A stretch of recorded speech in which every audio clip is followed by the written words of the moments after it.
বন্ধুরা, আমি এবার একটা নতুন ব্লগ নিয়ে আসছি, নাম বলবো না, তোমরা দেখতে থাকো। আমি এখন দাঁড়িয়ে আছি শেওড়াফুলি এবং বৈদ্যবাটির মাঝখানে যে স্টেশনটা আছে, সেখানে স্টেশন ওই দিকেই শেওড়াফুলি। তো রাস্তার দিকে আমরা এগিয়ে যাচ্ছি। এই দেখুন রেল গেটটা পেরোবো এবার। এই রেল গেটটা পেরিয়ে গেলাম মানে শেওড়াফুলি চলে এলাম। তো এবার শেওড়াফুলি ঢুকে গেলাম। হ্যাঁ, ঠিকই ধরেছেন, এই দেখুন। এখন আমি চলে এসেছি শেওড়াফুলির ভিতরের দিকে এবং এই গলির ভিতর দিয়ে আমি গিয়ে মন্দিরগুলো একটার পর একটা এক্সপ্লোর করব। তো ভিডিওটা প্রথম থেকে শেষ পর্যন্ত দেখুন, কোথাও যাবেন না, বিন্দাস সৈকত আপনার সাথে আছে। আর এই ছোট্ট ছোট্ট পায়ে চলতে চলতে ঠিক পৌঁছে যাবে। এই ছোট্ট গলির ভিতরে চলে যাচ্ছি, বাঁ দিকে একটা গলি পড়বে দেখবে রাস্তার দিকে। তো সেই গলির দিকে যাচ্ছি, স্টেশনের রাস্তার দিকে, মানে স্টেশন যেদিকে যাই সেই গলি দিয়ে। দেখছেন রাস্তা অনেকটা জ্যাম আছে, মন্দির পেয়ে গেছি। এখানে দেখতে পাচ্ছি এই বাঁ দিকে রয়েছে শেরাওয়ালি আর এদিকে আছে হনুমানের মন্দির। এই দেখুন, এটা শেরাওয়ালি মাতার মন্দির, আর অন্যদিকে আমরা দেখতে পাচ্ছি হনুমানের মন্দির। তো দুটো ঠাকুরে একসাথে কম্বো আছে, এই মন্দিরটাও কম্বো মন্দির আছে।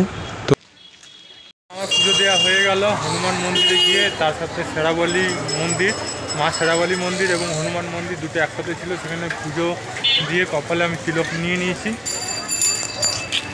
মন্দিরে একটু এগিয়েই কলকাতা বাজার আছে, এটা নতুন লঞ্চ করেছে 15ই আগস্টে, যারা জানেন না তাদেরকে বললাম। আর একটু এগিয়ে একটা কালী মন্দির আছে, তো কালী মন্দিরের সামনে এগিয়ে যাচ্ছি। একটু ভয় লাগছিল যদি কিছু বলে, সেই জন্য ভয়ে ভয়ে ক্যামেরা করতে করতে নিয়ে যাচ্ছি এবং খুব ভয় লাগছিল যে মন্দিরের সামনে পারমিশন দেবে কিনা, কিন্তু কেউ কিছু বললো না। সঙ্গে সঙ্গে গেটের বাঁ দিকে ঘুরলাম, ঘুরে মন্দিরটা সামনে গেলাম। একটু গেটের সামনে ভিডিও করছিলাম, তো আমাকে বললো যে ভিতরে এসে ভিডিও করো, কোনো অসুবিধা নেই। তো আমি সাহস করে এলাম এবং ফটো তুললাম, ভিডিও করলাম। এই দেখুন কাজ চলছে পুজোর। এবং মেন রাস্তাতে একটা মন্দির ছিল, হনুমান মন্দির, যেহেতু রাস্তার ওই পারে ছিলাম সেদিন ভিডিও করতে পারলাম না ভালোভাবে। আজকের ভিডিও কেমন লাগলো আশা করি ভালো লাগবে। আমি খুব সিম্পল ভিডিও করি, তাই ভিডিওটা সিম্পলভাবেই তৈরি করেছি। আর আমি অনেক দিন ধরে ভেবেছিলাম যে এই ব্লগটা করব। এবারে তো গণেশ পুজো আসছে, তো আমি পরের বারে আমি গণেশ পূজা, দুর্গা পুজো প্রতিবারের মতো এক্সপ্লোর করব। গণেশ পুজো কোনো দিন আমি গণেশ ঠাকুর কোনো দিন বা গণেশ পুজো কোনো দিন ফেস্টিভ্যাল ব্লগ করিনি, এবারে করব ঠিক করেছি। আর এটা ছোট মিনি ব্লগ, আশা করছি ভালো লেগেছে। যদি ভিডিওটা ভালো লাগে তো লাইক করবেন, চ্যানেল নতুন থাকলে সাবস্ক্রাইব বাটন প্রেস করবেন, আর আপনার মতামত কমেন্ট বক্সে লিখে জানাবেন।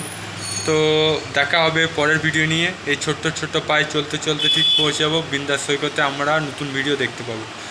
জয় হিন্দ, জয় ভারত, ভালো থাকো, সুস্থ থাকো।